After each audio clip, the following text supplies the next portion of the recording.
We are gathered here today at my house, June 7th of 2026, and we are the earlier group of presidents to start the process of recreating the history of the Park City Rotary Club. And present today, we have myself, David Krajewski, Jerry Howells, who was the person responsible for getting this club started initially, and Jan Wilking, who was my president-elect and president from 82 to 83. And then Dean came right after that. Yes, I was number 4 from 1983 to 1984. Jerry Howells was given the responsibility of starting a new Rotary Club in the state, and he had several options, including Tooele and some other locations like Charleston. And the fact, Jerry, you lived in Park City kind of swayed your decision to focus on Park City, right? Absolutely. Right. And Jerry and I were very involved business-wise because I was running a subsidiary of Greater Park City Company called Park City Design Coalition. I did all the interiors for the development company. Jerry owned Howells Paint Company. Correct. Salt Lake City primarily, and the local entity, we grew to be the largest in the Intermountain area. That led into it being acquired by Sherwin-Williams, which is the biggest paint manufacturer in the world. Yeah.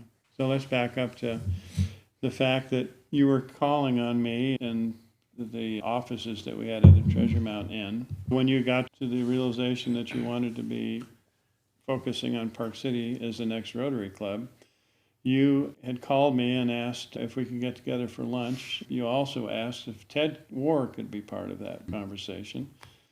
We met at the Yarrow Hotel for lunch, and you told us that you were commissioned to do a Rotary Club in Park City, and would we be interested in participating? We sat down and wrote out a very quick list of members that might be willing to join. Glad you reminded me of that. But that's how it started, on a napkin, basically. Yep. From there, we branched out with conversations to other people, and then you created the momentum with the Murray Club to get that charter happening. And it's been a wonderful accomplishment, if you will. Yes. I think Rotary has contributed so much to Park City. And Absolutely. it's because of you, Jerry.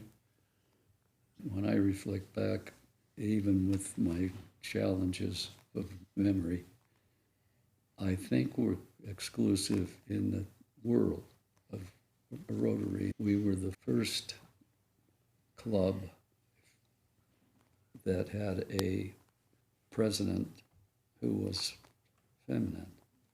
That's true. That's fast forwarding a little bit beyond the starting of our club in 1980, but you are exactly right. I got to Park City in 1974.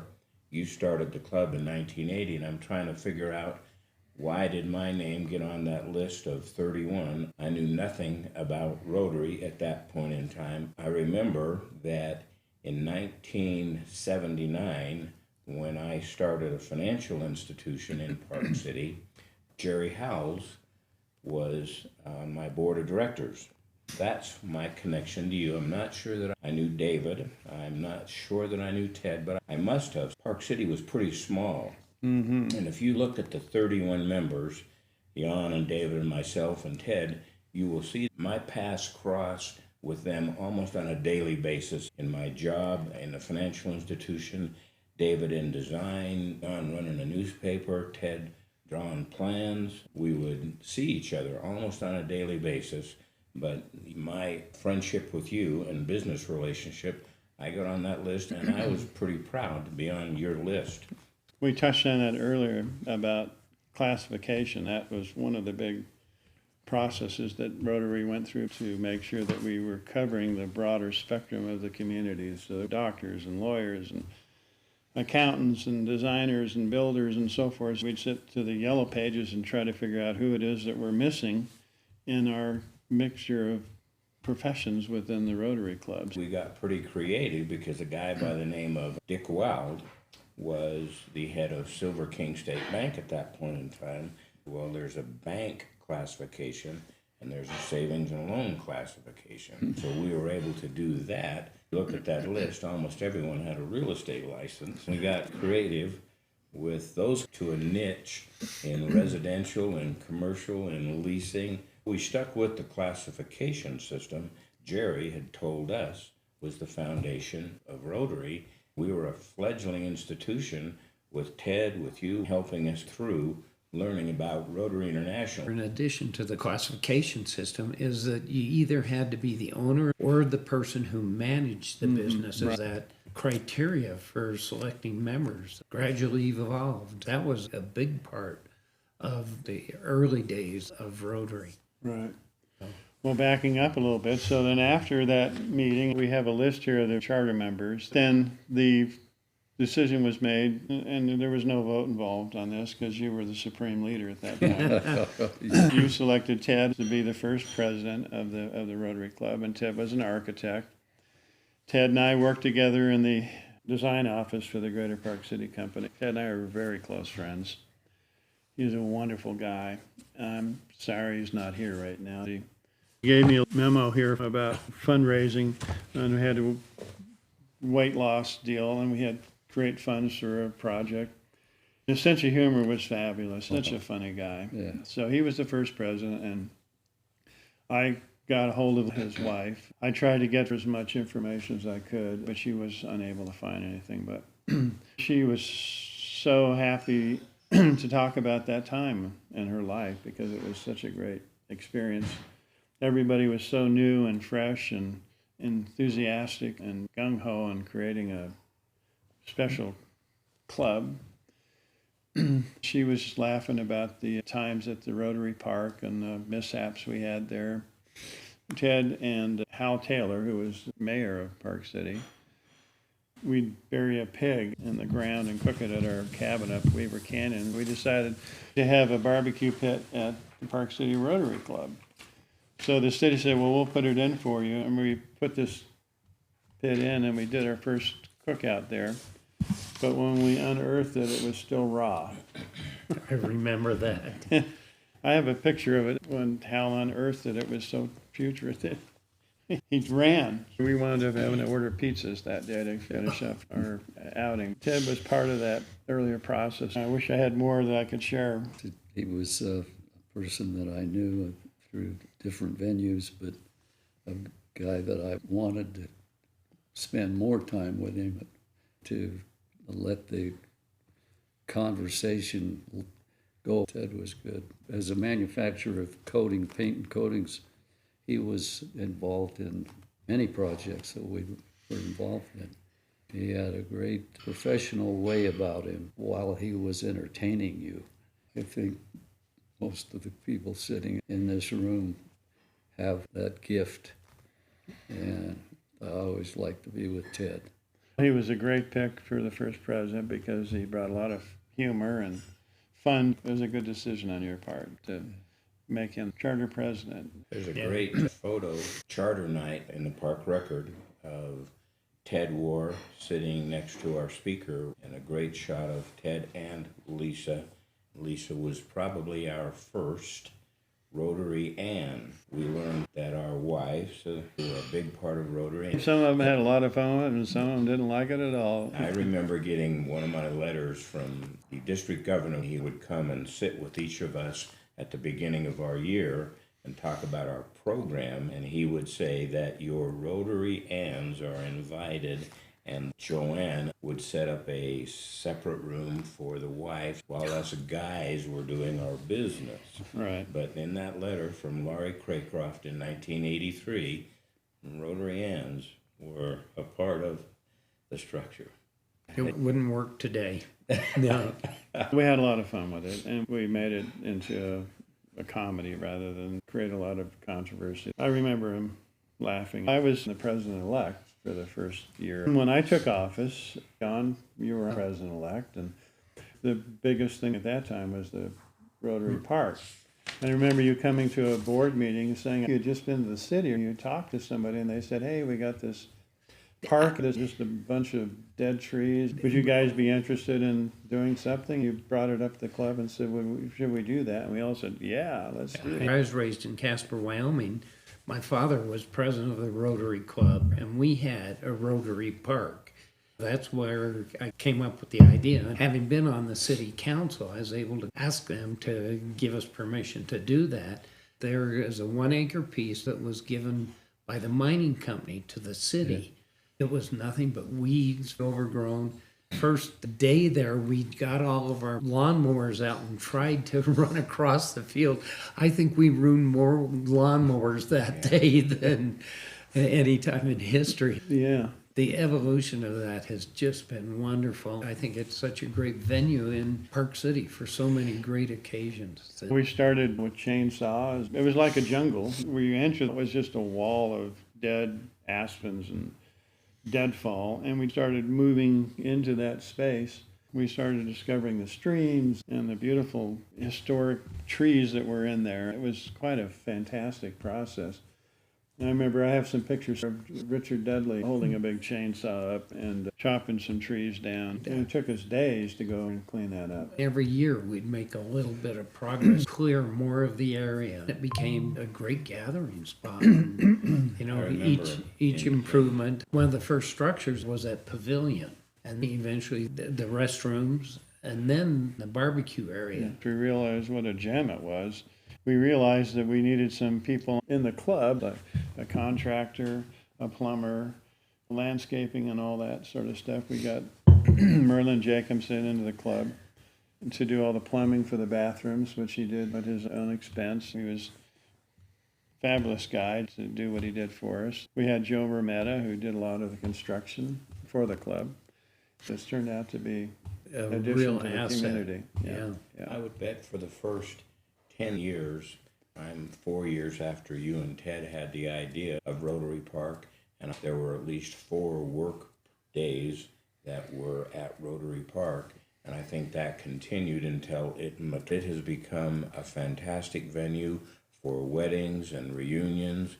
We almost can't even get into it to book something. I remember installation banquets would be held at our Rotary Park. It's really a gem of the parks within Park City right now, and it's turned into a tremendous asset for the community.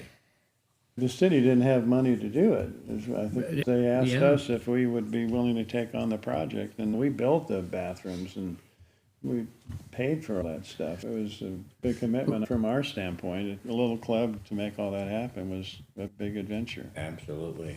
I remember Willie Gursky Remember. from Anderson Yeah. Lumber. They were able to get us materials. The city didn't have a budget to do anything there. We would get donations from the community, and because all of our members either ran their business or owned their business, were able to make contributions in so many different ways. I remember how much labor went into just creating that space. Every time I go there, I have fond memories of that. And we all showed up when we did the bathrooms. We would show up and help stack the bricks or whatever we had to do to make it happen. So then, also during my presidency, we had a district conference in Park City. It was a big deal. We had a few hundred people that came there. We had the yarrow, all 3 spaces were opened up for this big group of people. I remember it was also during the time of the club when if you wore a tie, cut your tie off. That created some issues with our It created guests. an issue for primarily. me because they cut my favorite tie unhappy. Not that I even wear a tie anymore, but back then you wore ties. That was June 24th, 82. So it was the last year of my presidency. My transition was to you, Jan. And we carried on the work that you and Ted started to continue to refine the Rotary Park. And speaking of the installation, Dean, I remember at the end of my year and the start of yours, we actually had our installation banquet at Homestead Resort. Remember that? Yes, I do. But I remember usually what we do is a passing of the gavel. I didn't bring the gavel. On the podium, I had to hit it with my shoe, and I passed my shoe to you. All of us knew each other well, and we just had great social occasions. I still look back at those photos and see the people, and we Who, just you remember who was on your board? Merle Husef, who was with Greater Park City Company. You were at the board meeting. You were past Right. president. Jess Reed was there. Norm Nelson, Don Gomes Don Gomes, with yeah, yeah, KPCW, I think, or was he with the Egyptian Theater at the time? And Tom Schwenk was also on the board.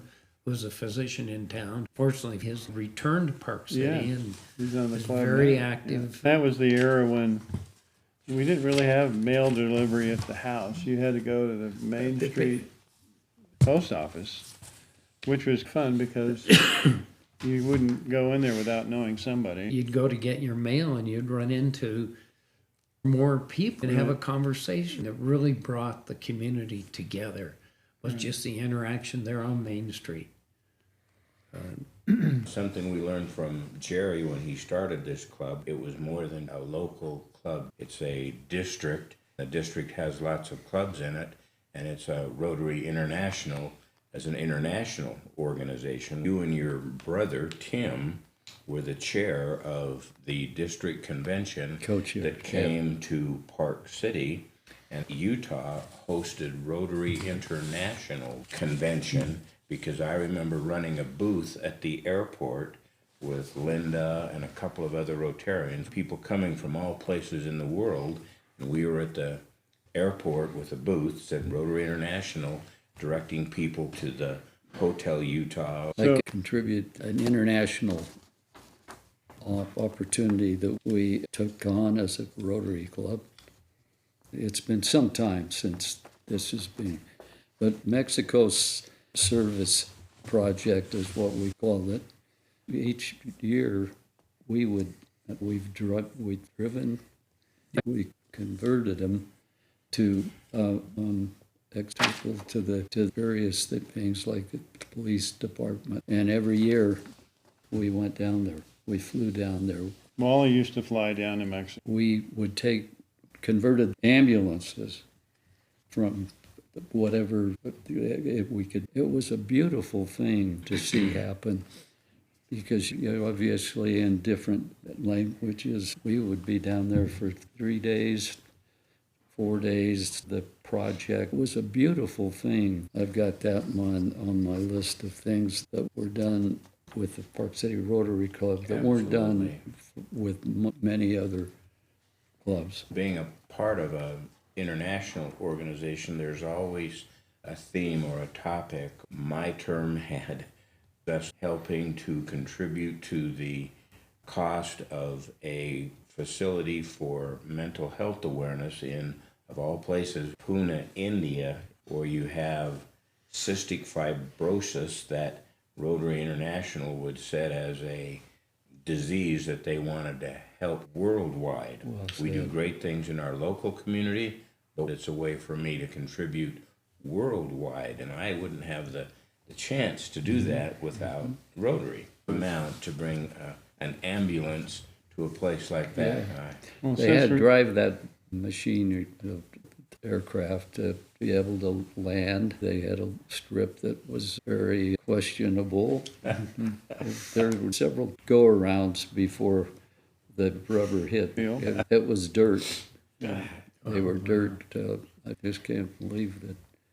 I had never thought about that more, because that was humanity at its best. Since we're talking about your presidency, we talked a little bit earlier before we started recording about the fact that you were the guy that took your board for their meeting to Jackson, Wyoming, where the rest of us would meet at the Holiday Inn at Park City or whatever. And you had a board membership that was very thankful that they were on your board. Yeah, we had some help. It took us to a new Level. when you did that. And we did it as long as I can remember.